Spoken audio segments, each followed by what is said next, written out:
वादी कश्मीर में मजमूई तौर पर हालात पुरसुकून है। धीरे धीरे मामलात जिंदगी पटरी पर लौट रही है। पोस्टपेड मोबाइल सर्विसेज के बहाल होने का आज दूसरा दिन है। हालांकि इंटरनेट अभी भी बंद है। वहीं सड़कों पर निजी गाड़ियों की आमदोरफ्त देखी जा रही है, लेकिन पब्लिक ट्रांसपोर्ट सड़कों से गायब है। दूसरी तरफ वादी कश्मीर के कुछ मकामात पर दफा 144 अभी भी नाफिज है।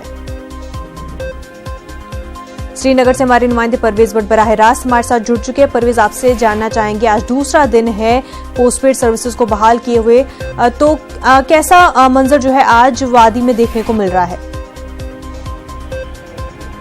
जी मुनाज़ा, अगर हम आज दिन के हवाले से बात करें तो आज के वक्त भी जो दफ़ा 144 है वो कई जगहों पे यहाँ पे लगा हुआ है और जो हसास इलाके हैं वहाँ पे आज भी सिक्योरिटी फोर्सेस को काफ़ी तादाद में तैनात कर दिया गया है। यहाँ पे हम दुकानें और कारोबारी इदारों की बात करें तो दुकानें यहाँ पे सुबह के टाइम 9 बजे तक खुली रही। चाहे लाल चौक की बात करें या डाउनटाउन के कुछ हिस्सों की बात करें तो 9 बजे के बाद दुकानें एक बार फिर से बंद हो गई।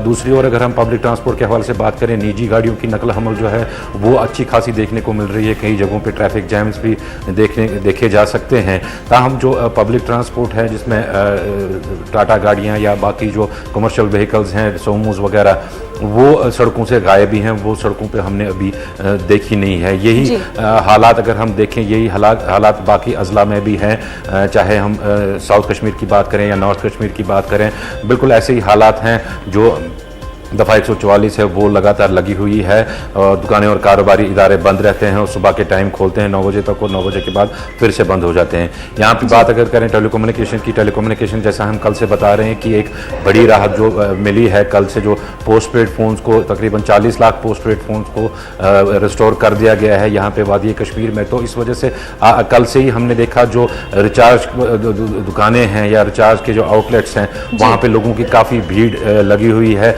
जिन लोगों के पिछले 2 महीनों से बिल्स पेंडिंग थे या रिचार्ज नहीं डलवाया था तो वो रिचार्ज वगैरह कराने में काफ़ी मशगूल नज़र आए।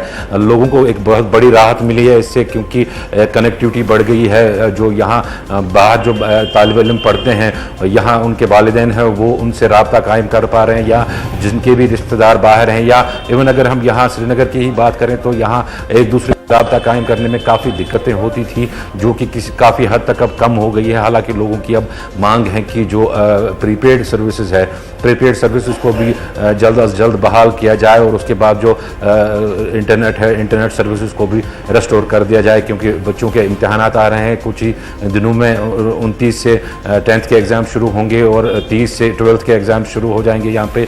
तो